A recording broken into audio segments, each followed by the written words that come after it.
एका लग्नाची दुसरी गोष्ट.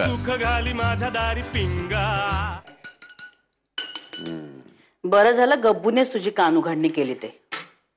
तिला जाऊन सांग तिच्यामुळे होतंय हे सगळं. खरं सांगू का दादा, आपणच उगीच टेन्शन घेतोय. ती बोलली माझ्याशी, एवढं काहीही मोठं भांडण झालेलं नाही त्यांचं.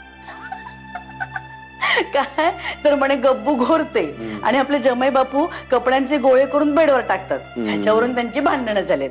लिंबू टिंबूचाच विषय रे, दुसरं काही नाही. अगं असंच जर आहे तर मग बॅगा घेऊन इथं कशाला आली? तिथल्या तिथं नाही का सॉर्ट आउट करायचे हे सगळे प्रॉब्लेम्स? बरोबर आहे तुझं, अगदी बरोबर आहे. पण काय माहितीये का दादा, आपण काय समजतो सासरी गेलेली मुलगी माहेरी परत आली ना की नक्की काहीतरी मोठं भांडण झालेलं असणार. पण आपल्या पोरांचं असं नाही. अरे काय आज रात्री उशीर झालाय त्या मैत्रिणीकडेच राहते असं सांगतात ना, तसंच आहे. हिने सासरे सांगितलं असेल पप्पांची खूप आठवण येते, 2 दिवस जाऊन राहते, त्यांच्याशी गप्पा मारते, म्हणजे ब्रेक मिळेल. मग येईलच की नाही एकमेकांची आठवण, मग येते परत. असंच झालंय. आता बघ, काल ती जाऊन आली की नाही सासरी, सगळ्यांना भेटली, छान गप्पा मारल्या. हो का? मग आणि आली रात्री परत. आहे काय त्यात? इतकं साधं सरळ सोपं आहे त्यांचं. काय माहितीये ना, आपणच जुन्या काळाच्या भिंगातून जगाकडे बघतो म्हणून आपल्याला असं वाटतं मोठा प्रॉब्लेम झालाय.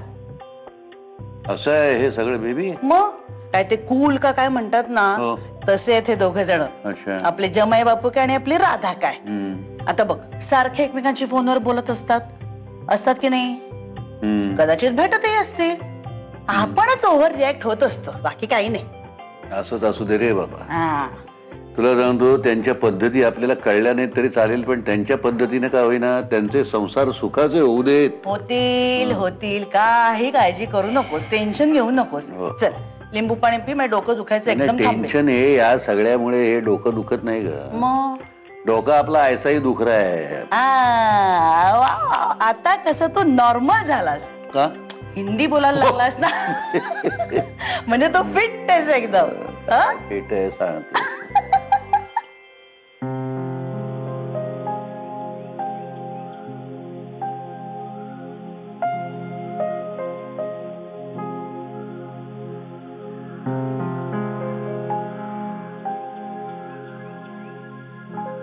राधा आणि घना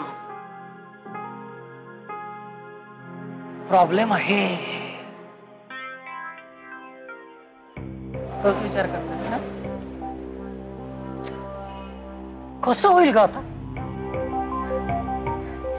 तुला संसाराचा जास्त अनुभव आहे तेव्हा तूच सांग की असं होऊ शकतं का? तर्कशुद्ध विचार तू करतेस त्यामुळे असं वाटतं की तुझ्याकडे उत्तर असेल. या संसाराचा दीर्घानुभव तुला आहे त्यामुळे तू सांग असं होऊ शकतं का, मग मी माझं मत सांगते. कसं आहे, मला काय वाटतं माहितीये का की राधा आणि घना ना यांच्यात काहीतरी वेगळंच आहे. म्हणजे राधा माहेरी गेली तरी घना नॉर्मल, किंवा राधा परत आली तरी दोघं असे बोलत होते की जसं काही त्यांच्यात झालंच नाही. अगं परवा माईने आम्हाला सगळ्यांना एकत्र बोलवलं तर दोघं एकमेकांची बाजू घेत आहेत. तर काय कसं शक्य आहे राव? झालं तुझं? आता मी बोलते. माझंही मत तुझ्यासारखंच आहे. हा, म्हणजे घना आणि राधाचं एकमेकावर जीवापाड प्रेम आहे, त्यांच्या डोळ्यातूनच दिसतं ते. पण तुला गंमत माहितीये का, कॉलेजमध्ये नव्याने प्रेमात पडलेल्या कपल सारखे वागतायत ते. म्हणजे प्रेमात तर पडलेत पण सांगायचं कुणी एक नाही म्हणाला तर? हे सगळं लग्नानंतर इतक्या दिवसांनी असं नाही होऊ शकत. आणि म्हणूनच मला प्रश्न पडला की काहीतरी वेगळं हो ना? हा,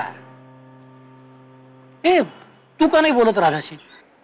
हो मी बोलणार आहे तिच्याशी, म्हणजे तसं मी विनोदला म्हटलं सुद्धा खरं म्हणजे. हा मग एक मिनिट, हे बघ ह्याचं नाव घेतलं आणि त्याचा फोन आला. 100 वर्ष आयुष्य आहे त्याला. तुमच्या टेलिपॅथी आहे अजून? काहीतरी. हा विनोद बोल. हो का? ओके. हो तू ये. हे बघ मी नसले तरी तू ये आणि घनाशी बोल आणि मग काय होतंय ते मला कळव मात्र नक्की. हा ठीक आहे. हो मी वाट बघते मग. ओके या थँक्स.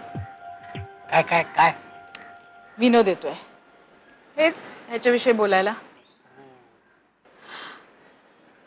पण काय रे दिग्या, घना आणि राधाच्या आयुष्यात आपण इतकी लुडबुड करणं योग्य आहे का? खरं म्हणजे नाही, पण आपण प्रेमापोटीच करतोय नाही.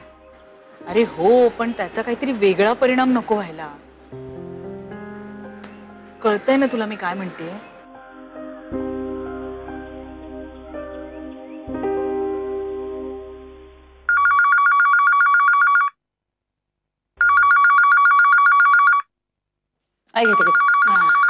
थँक्यू.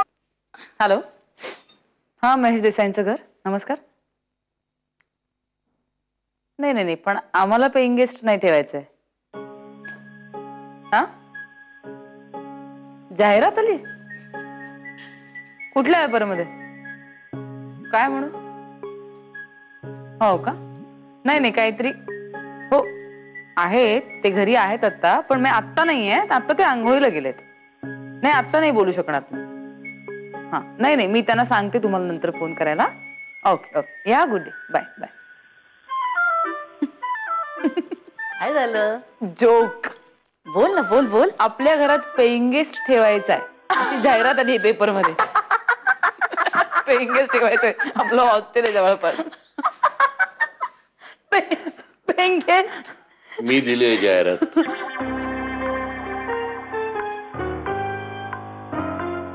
बरं आहेस ना तू? नाही, तू पेपर वाचत नाहीस का आजकाल? अरे पेइंग गेस्ट आपल्याला फसवतात. वो प्रोग्राम देखा ना तूने, सनसनी खेज वाला वगैरह, उसमें क्या?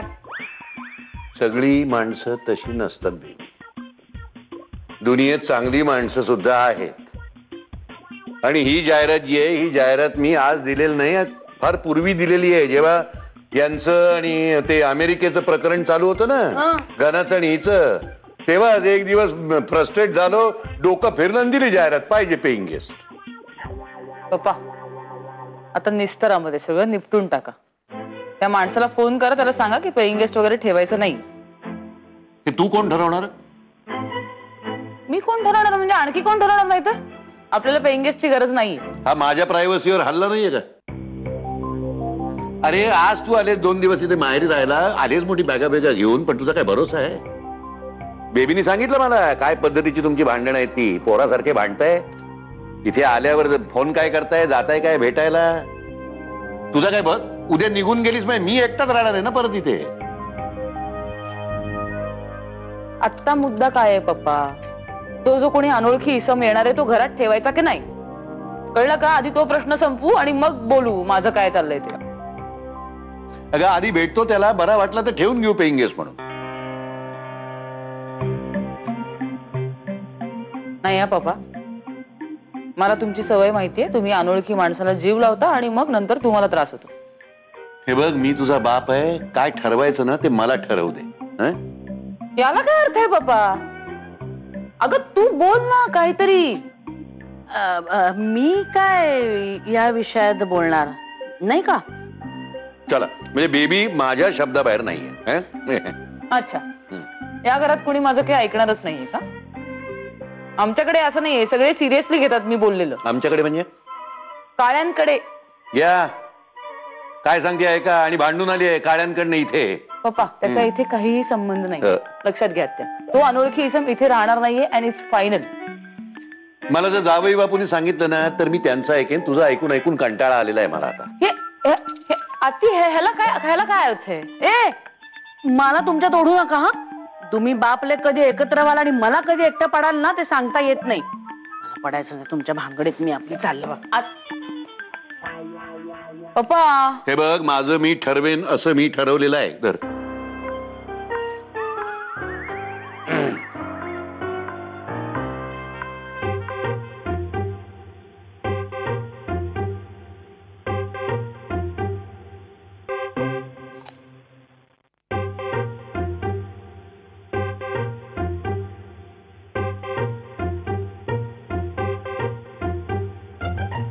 काय बाबा, काय एवढं फोन बिन करून अर्जंट बोलवून घेतलं? काय एवढं महत्वाचं आहे? बोल, सांग.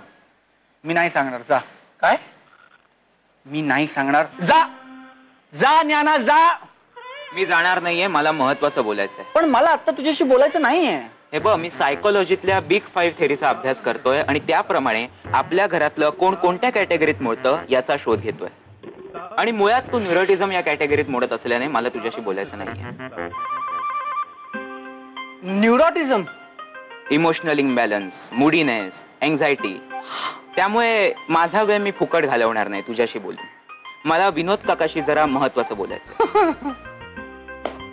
अरे काय ज्ञाना, मला या सगळ्याची काही कल्पना नव्हती ना, त्यामुळे मी हे सगळं वाचन करून अभ्यास वगैरे करून काही आलोलेलं नाहीये त्याचा. ठीक आहे, या घनादादाचं काय ते रडगाणं तू ऐकून घे, मग आपण या विषयावर चर्चा करू. आणि मी न्यूरोटिक नाहीये. इकडे ये. अरे काय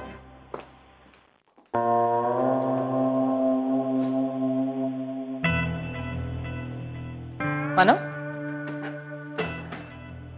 मला जरा तुझ्याशी महत्वाचं बोलायचं, तिकडे येतोस?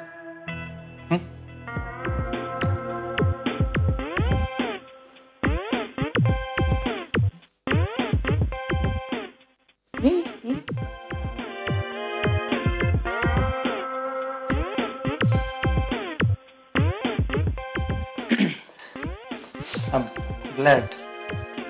Thanks, राधा. अखेर तुला माझ्याशी ते बोलावंसं वाटलं.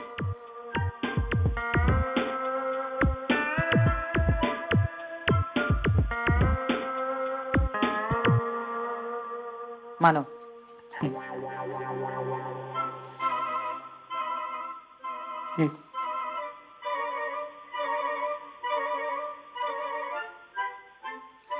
कोणी नाहीये. मानव, माझं घर म्हणजे काही धर्मशाळा नाहीये. तुला हवं तेव्हा, तुला वाटेल तेव्हा माझ्या घरात घुसायला. काय होतं की तू माझ्या घरी येतोस, पप्पांना 4 चुगल्या करतोस, त्यांना खूप त्रास होतो, त्यांचं BP वाढतं आणि म्हणून मला त्रास होतो. कसं आहे ना मानव, की पप्पांनी तुला जीव लावला, तुझ्यावर प्रेम केलं, पण त्यांच्याशी असं वागायला तुला काहीही वाटत नाही, हो ना? तुझं कसं आहे माहितीये का, ती फुलपाखरांच्या मागे धावून फुलपाखरांचे पंख तोडून त्याचा आनंद घेणारी मुलं असतात ना, तसं आहे तुझं. या गोष्टीची तुला गंमत वाटत असेल, तुला आनंद मिळत असेल, पण माझ्या पप्पांना त्याचा त्रास होतो आणि त्यांना त्रास झालेला मला चालणार नाही. सो यापुढे तू शक्यतो माझ्या घरी आला नाहीस तर मला खूप बरं वाटेल. आणि समजा आला असंच तर चहा कॉफी घ्यायची आणि आपल्या वाटेला निघून जायचं. माझं घर म्हणजे बिअर बार नाहीये मानव.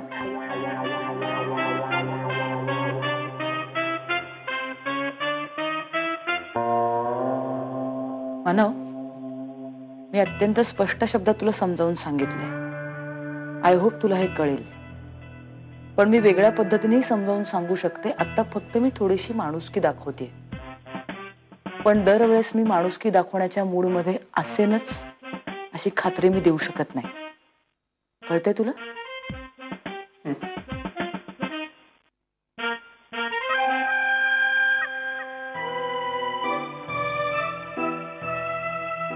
गोखले,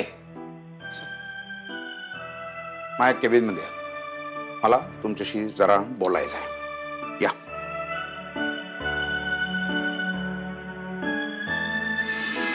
मग आता ती इमोशनल झाली आहे, हा प्रॉब्लेम आहे का? आता ती मला आवडायला लागली, हा प्रॉब्लेम आहे. काय? हो ना यार. एका लग्नाची दुसरी गोष्ट. एका लग्नाची दुसरी गोष्ट.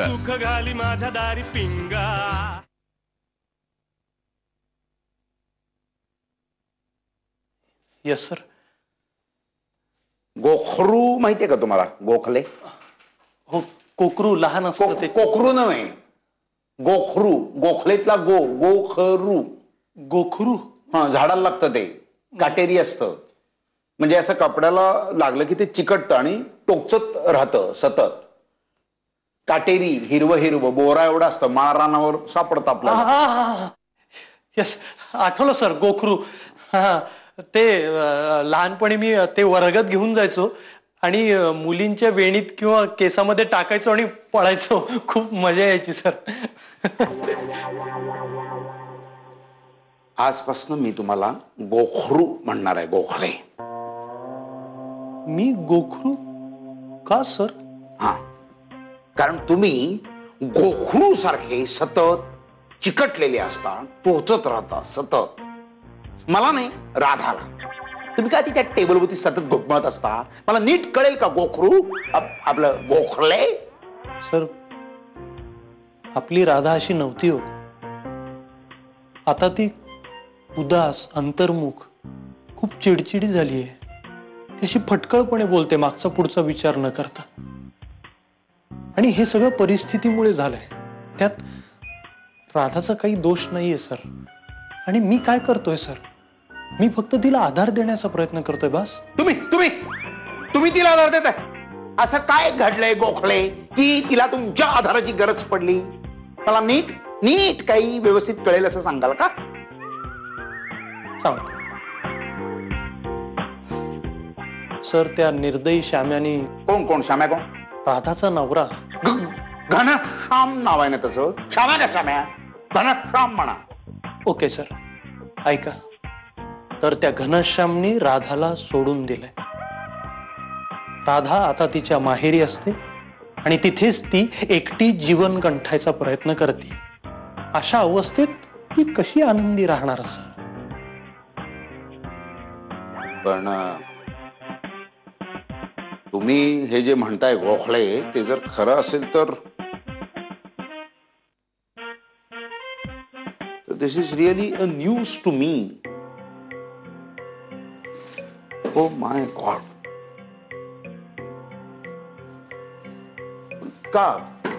काय घडलं नक्की? कशामुळे झालं हे सगळं? That I don't know sir. मग तुम्ही शोधून काढा. You must find it. Yes sir. So mister Gokhale, उठा, तडक छडा लावा. सगळं कळलं पाहिजे. कळलं? येतो. आमचं लग्न नाहीये काका.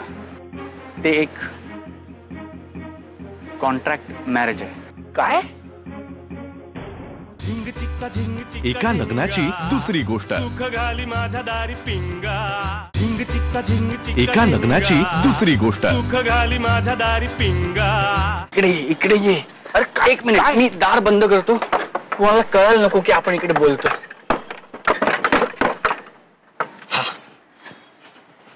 हा, एक मिनिट, मी दार उघडतो.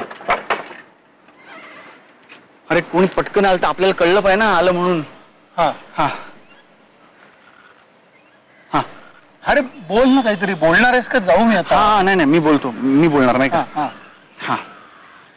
कसं आहे विनोद काका, तुला आठवतं का माझं लग्न कोणत्या परिस्थितीत झालं? म्हणजे तुला कधीच असं आश्चर्य नाही का वाटलं की इतक्या मुली नाकारल्यानंतर मी या मुलीलाच हो का म्हटलं असेल? असं कधी वाटलं? मला खरं तर आश्चर्य वाटलं होतं तेव्हा की कसं काय बाबा. पण मग मी काय विचार केला, म्हणजे मला असं कळलं की तिने म्हणे तुझ्यापेक्षा जास्त मुलं नाकारली होती. म्हणून म्हटलं ते ते ते ते ठीक आहे. ते ठीक. तो मुद्दा नाही आहे. मुद्दा हा आहे की जेव्हा आमचं लग्न ठरलं तेव्हा राधा एक अत्यंत हेड स्ट्रॉंग आणि प्रॅक्टिकल मुलगी होती. अच्छा, मग आता ती इमोशनल झाली आहे, हा प्रॉब्लेम आहे का? आता ती मला आवडायला लागली आहे, हा प्रॉब्लेम आहे. काय? हो ना यार. पण म्हणजे याच्यात प्रॉब्लेम काय मला कळत नाही. म्हणजे बायको नवऱ्याला आवडते हे छानच आहे की. बरोबर आहे, पण मी तिला कधी तसं पाहिलंच नव्हतं ना. तसं म्हणजे तुला कळत नाहीये यार. नाही, मला नाहीच कळत आहे. नवरा बायको एकमेकांना आवडतात याच्यामध्ये काय प्रॉब्लेम आहे मला नाही कळत. अरे घना नॅचरल नाहीये काय? अरे पण आमचं वेगळं आहे ना. म्हणजे आम्हाला कधी वाटलंच नव्हतं की आमच्या दोघांच्या बाबतीत कधीतरी असं म्हणजे तसं काहीतरी वाटेल किंवा घडेल. म्हणजे आम्ही बाकी सगळ्या पॉसिबिलिटीजचा विचार केला होता रे. या एका पॉसिबिलिटीचा विचारच नाही केला आम्ही. काय बोलतोयस घना तू? हे बघ आम्हाला दोघांनाही लग्न करायचं नव्हतं काका. आणि त्याच दरम्यान आम्ही दोघे भेटलो आणि म्हणूनच आम्ही दोघांनी एकमेकांशी लग्न केलं काही दिवसांनी डिवोर्स घेण्यासाठी. ऍक्च्युली आमचं लग्न नाहीये काका. ते एक कॉन्ट्रॅक्ट मॅरेज आहे. काय? अरे बोल ना काहीतरी. असं असं माझ्याकडे बघू नको ना असून. तू बोल.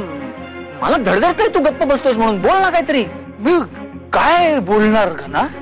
अरे हे सगळं ऐकून म्हणजे भयंकर आहे सगळं. अचंबित झालेलो मी आता. तुम्ही एवढा इम्प्रॅक्टिकल विचार कसा करू शकला? अरे यात काय इम्प्रॅक्टिकल आहे? इनफॅक्ट हा अत्यंत प्रॅक्टिकल डिसिजन होता आमचा. काय प्रॅक्टिकल निर्णय घना? अरे तुम्हाला असं वाटलंच कसं की तुम्ही 6 महिने एकत्र राहाल आणि तुमच्यामध्ये काहीच बदलणार नाही म्हणून? घना अरे शेजारी एखादा नवीन माणूस राहायला आला तरी आपल्या बऱ्याच गोष्टी बदलतात त्या माणसामुळे.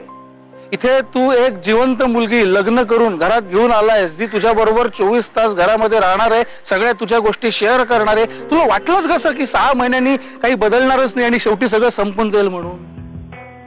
इथे आमचं बघ जगाच्या अंतापर्यंत टिकावं म्हणून आम्ही लग्न केलं ते 3 महिन्यात मोडलं. आणि तुम्ही कॉन्ट्रॅक्ट मॅरेज करून चांगलं तुम्हाला आता एकमेकांविषयी अट्रॅक्शन वाटायला लागलेलं आहे. तर आता तुला ह्याच्यात काय प्रॉब्लेम दिसतोय तेच मला कळत नाही. हे असा कसा तू मूर्खासारखा विचार करतोयस मला कळत नाही. मला मान्य आहे मी मूर्ख आहे.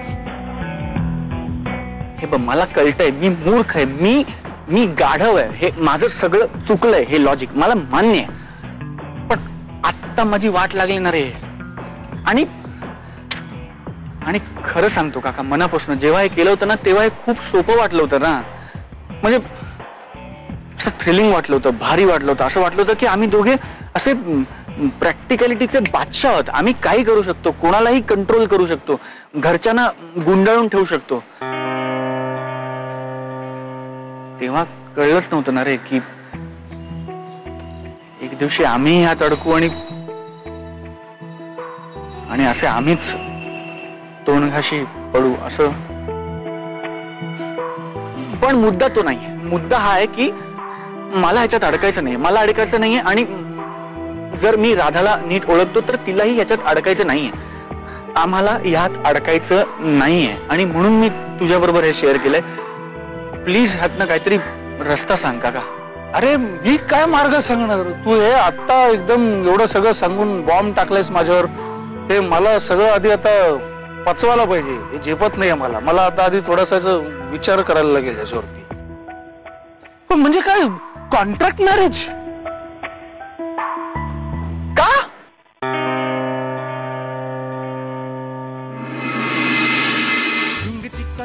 एका लग्नाची दुसरी गोष्ट.